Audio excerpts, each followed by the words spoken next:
Church को क्या चाहिए? सिर्फ प्रोफेसी। आज क्या चाहिए? सिर्फ हीलिंग। जिस तरह वो भाई ने शिकंजा छोड़ दिया, मेरा भी छूट जाए। जिस तरह उस बहन के 17 साल में बेबी हो गया, मेरा भी हो जाए। बपतिस्मा लिया जी? नहीं जी। प्रार्थना करते हो? नहीं जी। बाइबल पढ़ते हो? नहीं जी। ये कैसी क्रिश्चियनिटी है? ये कैसी मसीहत है जो आप प्रेयर नहीं कर रहे हो, आप बाइबल नहीं पढ़ रहे हो, परमेश्वर के साथ कोई संबंध नहीं है, कोई आने वाली आमद की तैयारी नहीं कि मैं तैयार हो रहा हूं। अगर आज प्रभु यीशु मसीह लेने आ जाएं तो मैं सबसे ज्यादा खुश हूं, मैं सबसे ज्यादा आनंदित हूं कि काम खत्म, हां असली घर चलो। पर लोगों को डर लगता है ऐसा कहने में भी। आज अब्राहम इसीलिए इस दुनिया में सक्सेसफुल था क्योंकि उसका ध्यान जो था वो आत्मिक था कि अगर मुझे ये ना भी मिले तो मैं क्या, मेरी पोजीशन क्या है? अगर मुझे ये ना मिले तो मेरी पोजीशन क्या है? क्या मैं प्रभु के साथ जुड़ा हूं या नहीं? या जो अगर मेरी लाइफ की सबसे बड़ी प्रेयर रिक्वेस्ट अगर पूरी ना हो तो तब मेरे आत्मिक पोजीशन क्या है? क्या मैं परमेश्वर के साथ खड़ा रहना चाहूंगा या नहीं? फिर परमेश्वर निर्धारित करता है आपको कितना दूर लेके जाना है। उसने जो मुझसे स्नेह किया मैं उसको छुड़ाऊंगा, मुझसे जो प्यार किया इसलिए मैं उसको छुड़ाऊंगा, मैं उसको ऊंचे स्थान पर रखूंगा, उसकी महिमा को बढ़ाऊंगा, उसे लंबी आयु से तृप्त करूंगा, उसे अपने उद्धार का दर्शन दिखाऊंगा। परमेश्वर ने अब एक स्ट्रक्चर बना दिया, एक ढांचा बना दिया, एक मकान बना दिया। उस मकान के अंदर सब कुछ है, पर उस गुप्त स्थान में, उस प्रभु के स्थान में कौन प्रवेश कर सकता है? बाइबल कहती उस ढांचे में है तो सब कुछ, पर जो वो ढांचे में रखा सब कुछ चाहता है, हो सकता है वो उसे ना मिले, पर जो व्यक्ति उस ढांचे को चाहता है हो सकता है उसको सब कुछ वो मिले जो उस ढांचे के अंदर है। आज लोग इंपार्टेशन चाहते हैं, वो अपने फादर की अनॉइंटिंग चाहते हैं पर अपने फादर को नहीं चाहते। आज लोग अपनी जरूरत और अपने मूड के हिसाब से बदल जाते हैं, और परमेश्वर भी ऐसा ही है। अगर आप अपनी जरूरत के लिए उस ढांचे के अंदर जाना चाहते हैं तो हो सकता है आप संघर्ष करें, पर अगर आप दिल से उस ढांचे से प्यार करते हैं तो आपको अंदर ले जाएगा वो। पर अगर आपकी आंखें सिर्फ बड़ी बड़ी इसलिए हो चुकी हैं कि उस ढांचे के अंदर बहुत कुछ है, क्योंकि उसको मिला, आपकी आंखों के सामने मिरेकल्स हुए, आपकी आंखों के सामने छुटकारे हुए, आपके पड़ोसी के हुआ, आपके रिश्तेदार के हुआ, आपके आंखों के सामने हुआ, वो झूठ नहीं था। आपकी आंखें खुली हैं कि मेरी लाइफ में कब, पर उसकी लाइफ में उस ढांचे के अंदर वो सब कुछ मिल सकता है जो उस ढांचे से क्या करता है? प्यार करता है। आप जैसे एक स्ट्रक्चर के नीचे जाते हैं, अब परमेश्वर ने क्या कहा? परमेश्वर ने कहा सुनो, अगर आप क्रिश्चियन हो और आप प्रार्थना कर रहे हो कि परमेश्वर आपके बिजनेस को बढ़ाए, आपकी प्रार्थना 40 साल कबूल नहीं हो सकती जब तक आप टाइदर नहीं है, क्योंकि एक ढांचा है। आप जब ढांचे के अंदर आते हैं, एक स्ट्रक्चर बना दिया परमेश्वर ने कि अगर तुम मुझे ना लूटे और अपनी कमाई से, अपने दशवान से तुम मेरी महिमा करे, तो मैं तुम्हें इतनी बरकत दूंगा कि तुम्हारे रखने के लिए भी जगह नहीं होगी। हां, ऐसे ही है कि नहीं? पर अगर मैं सिर्फ प्रार्थना करूं और उस ढांचे के अंदर ना जाऊं जो परमेश्वर ने एक बनाया मेरे फाइनेंस के लिए, हालेलुया, मैं अपने फाइनेंस के लिए प्रार्थना नहीं करता हूं। अगर करूंगा तो वो 3-4 लाइनों से लंबी नहीं होगी, 5-7 सेकंड से लंबी नहीं होगी। मैं प्रैक्टिकल करने में विश्वास करता हूं जो परमेश्वर ने मुझे उस काम के लिए बोला। आमीन। और जैसे ही आप उस ढांचे के अंदर जाते हैं, आपको मालूम है अपनी हीलिंग के लिए मुझे ये करना है, सबसे पहले मुझे उस ढांचे से प्यार करना है, परमेश्वर से लव करना है, उसके बाद अंदर जाना है, उसके बाद हर एक चीज के लिए एक सिस्टम बना हुआ है। मुझे इंपार्टेशन चाहिए, मुझे अधीनगी करनी, मुझे फाइनेंस में बढ़ना है तो परमेश्वर ने मिनिस्ट्रीज ठहराई, काम ठहराए, जहां आप काम करते हैं परमेश्वर का बोते हैं तो परमेश्वर आपको बढ़ाते हैं। आपको हीलिंग चाहिए, आप हीलिंग मिनिस्ट्री में जाते हैं, आप प्रार्थना करते हैं, उसके कोड़े खाने से मैं चंगा हो चुका हूं, कन्फेस करते हैं, प्रेयर होते हैं, आप हील होते हैं। हर एक चीज के लिए एक ढांचा बनाया परमेश्वर ने। आप इमेजिन करो, आप इमेजिन करो, अगर वो अंधा उस रोड पे ना होता, कहीं और होता, तो यीशु मसीह उसे कभी भी चंगा ना करते। हां, और आपने कभी यीशु मसीह को ऐसे चलते नहीं देखा होगा कि यीशु मसीह जा रहे हैं और अंधा बैठा है। आप जानते हैं यीशु मसीह ऐसे बीमारों को चंगा नहीं करते जैसे आप सोचते हैं। अगर कोई अंधा बैठा है तो वो बैठा है, यीशु मसीह उसे चंगा नहीं कर रहे जब तक उस अंधे ने आके डिमांड नहीं की कि परमेश्वर मुझे छुओ, मैं चंगा होना चाहता हूं। यीशु मसीह ने फिर क्वेश्चन किए, क्या तू विश्वास करता है मैं तेरे लिए ये कर सकता हूं? हाँ, मैं विश्वास करता हूं। ऐसे हीलिंग होती थी, डिमांड करने से, उस ढांचे के अंदर जाने से, जो चीज मुझे चाहिए उस पर डिमांड करने से। आमीन, आमीन। आपको अगर कपड़े चाहिए तो मॉल के अंदर एंट्री करने से कपड़े नहीं मिलते, फिर कपड़े की शॉप ढूंढनी पड़ती, वहां जाना पड़ता है, रेट करना पड़ता है, फिर आप लेते हो। हाँ या ना? अगर ज्वेलरी चाहिए तो कपड़े की दुकान पे नहीं मिलती, आपको उसी शॉप पे जाना पड़ता है। हाँ या ना? और जैसे ही आप इस ढांचे में प्रवेश करते हो, आप देखते हो कि मुझे इस जीवन में रहने के लिए और टेस्टिमनी देने के लिए, परमेश्वर में खड़े रहने के लिए क्या चाहिए, और आप उस चीज पे काम करना शुरू करते हो। आप इमेजिन करो, जैसे ही मैं जब अफ्रीका में जाता था अपने फादर के पास, और मैं वापस आके लोगों को बोलता था, अब देखना कैसे काम होते हैं, ऐसे क्यों? अब देखना कैसे चर्च बढ़ती, ऐसे क्यों? क्योंकि मुझे पता होता था कि मैं एक बीज बो के आया हूं जो मुझे फल देने वाला है।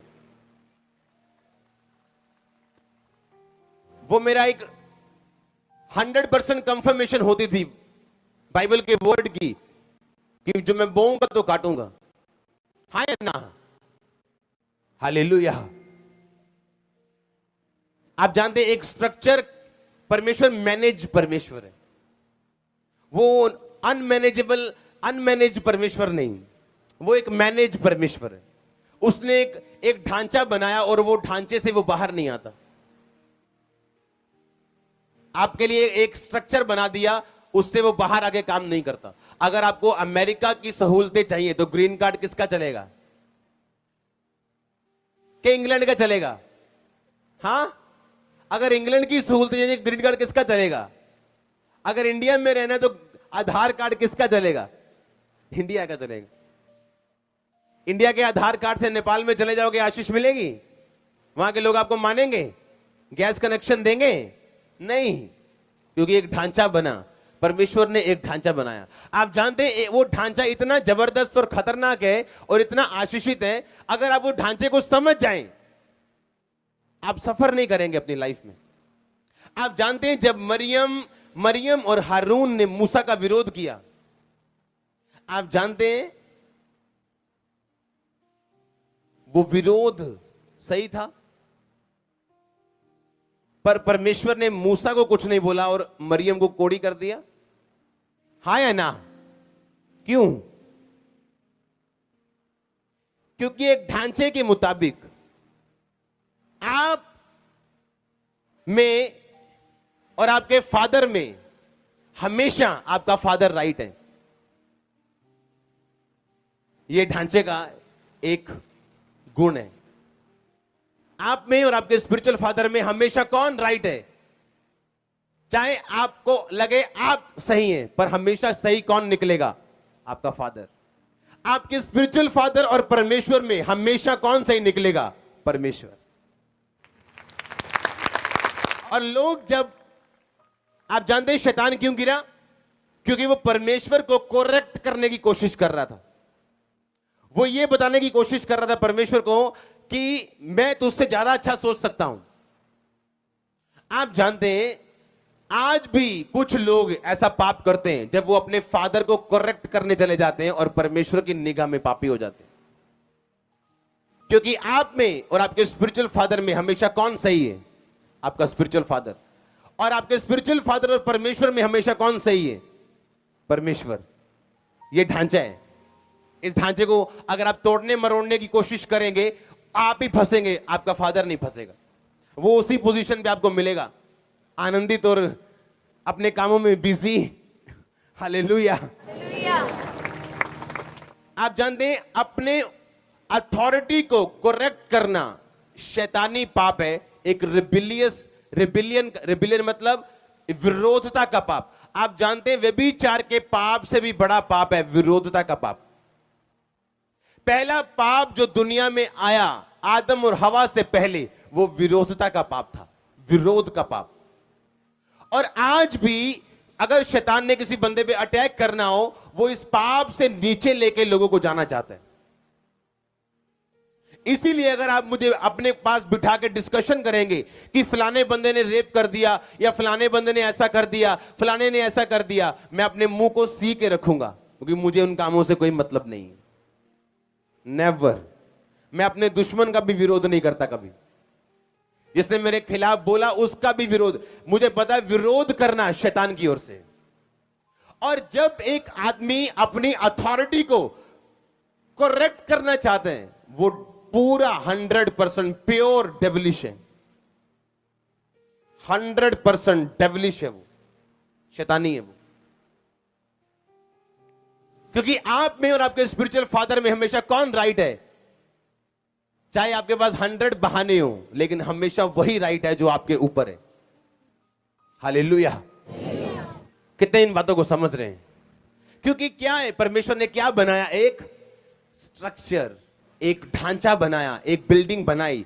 आपको उसके अंदर जाके अपने आप को खोजना है, जो आपको चाहिए उस हिसाब से आपको चलना है, अपनी साल्वेशन का ध्यान रखते हुए कि मुझे ये चाहिए तो सब कुछ है, लेकिन सबसे अधिक जो मुझे चीज चाहिए वो मेरी मुक्ति है। मुक्ति में बने रहना, साल्वेशन में बने रहना। आशीष आए ना आए वो मेरा परमेश्वर है, चंगा करे ना करे वो मेरा परमेश्वर है, आजाद करे ना करे वो मेरा परमेश्वर है। उसकी सामर्थ्य के लिए कुछ भी इंपॉसिबल नहीं है। हालेलुया। जोर से बोलो हालेलुया। आपको उस स्ट्रक्चर के अंदर जाना है और वहां सब कुछ है, लेकिन उसके अंदर जाने से पहले उस ढांचे से प्यार भी करना है, यीशु मसीह से लव भी करना है। और लव का मतलब जब वो दे ना दे, आपका परमेश्वर वही है। आप अपने डैडी को इसलिए डैडी नहीं बोलते, वो आपको 10 रुपए देता है या 100 रुपए देता है। वो आपको 100 रुपए ना भी दे तो भी आपका क्या है? डैडी है। आपके थप्पड़ भी लगाए तो क्या है आपका? हालेलुया। और जब आप उस स्ट्रक्चर को तोड़ने की कोशिश करते हैं, परमेश्वर आपके खिलाफ खड़ा हो जाता है। उसने कहा मूसा ने गलती की, वो मेरा और मूसा का मामला है, तू कौन है? और लिखा वो कोड़ी हुई। मूसा को मैं संभाल लूंगा। मैंने मूसा को खड़ा किया? क्या तूने खड़ा किया मूसा को? मूसा को मरियम ने खड़ा किया कि परमेश्वर ने खड़ा किया? तो कहता मैं संभाल लूंगा अपने जन को, तू अपना ध्यान रख। मैंने ऐसे लोग देखे हैं जिन्होंने कभी आज तक टाइथ नहीं दिया, पर प्रार्थना करते परमेश्वर मेरा बिजनेस बढ़ाए। आप परमेश्वर को बोल रहे हो कि मैंने अंदर नहीं आना, मैं तुझे घड़ी के बाहर निकालूंगा, स्ट्रक्चर से बाहर आके मुझे बरकत दे, अंदर नहीं आना मैंने। तो वो क्या कहता? कहता मैंने अपने नाम से अधिक बड़ा अपने वचन को समझा। देखो यीशु मसीह का नाम इतना बड़ा है, कैंसर घुटने टेकते उसके आगे, पर लिखा उसके नाम से भी बड़ा उसका वचन है। वो अपने वचन से बाहर कैसे आ जाए आपके लिए, आपके छोटे से बिजनेस के लिए, आपकी छोटी सी हीलिंग के लिए। और जैसे ही आप आज भी स्ट्रक्चर तोड़ने की कोशिश करते हैं, आप ही परेशान होते हैं। परमेश्वर ने आपको उस ढांचे के अंदर रहना है। हर चीज के लिए परमेश्वर ने एक नियम बना दिया। आपको उस नियम को ढूंढना है, बाइबल स्टडी से, चर्च आके, आत्मा से, प्रार्थना से। और जैसे ही आपको उन चीजों की समझ आती, आपकी लाइफ ब्लेस होना शुरू हो जाती। हालेलुया। जोर से बोलो हालेलुया। आपको क्या करना है? आज से उस ढांचे के अंदर जाना है आपने। लेकिन सबसे पहले उस ढांचे से क्या करना है? प्यार करना है। बिना प्यार उस ढांचे के अंदर जाना मतलब आप लालची हो। आपको सिर्फ उस ढांचे की चीजों से प्यार है, आपको उस ढांचे से कोई मतलब नहीं है। इसका मतलब आपका मन अभी तैयार नहीं है। आप लालची हो, आप सिर्फ सेल्फिश हो और अपना सोच रहे हो, और आपको परमेश्वर से कोई प्रेम नहीं है।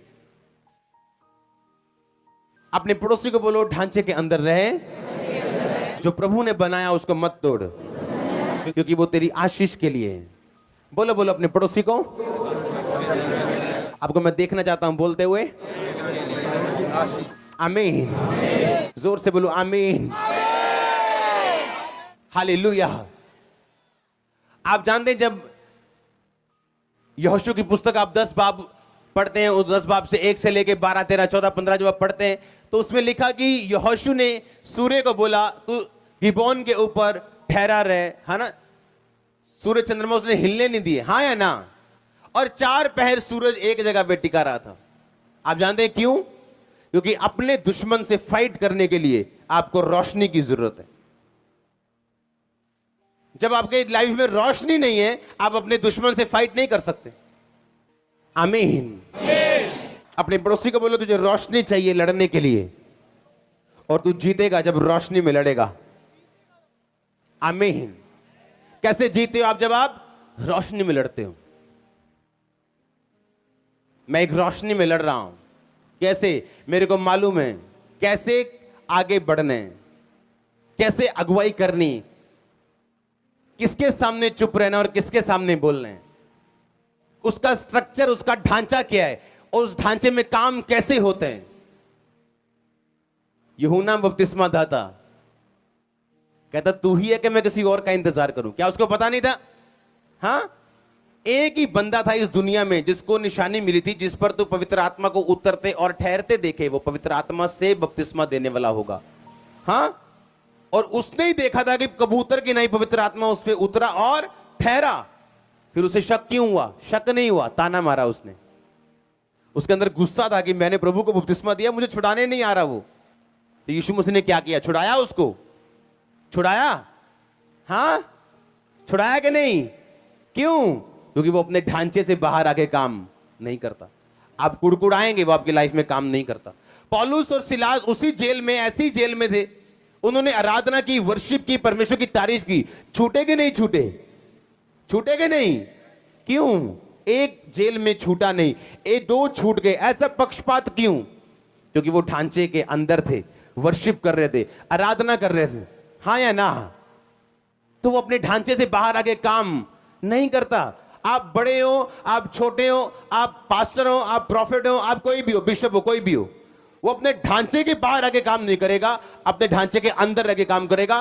जिस तरह जज संविधान के अंदर रह के ही जजमेंट दे सकता है। अपने हाथों को उठा, बोलो थैंक यू जीसस। हिलाओ अपने हाथों को,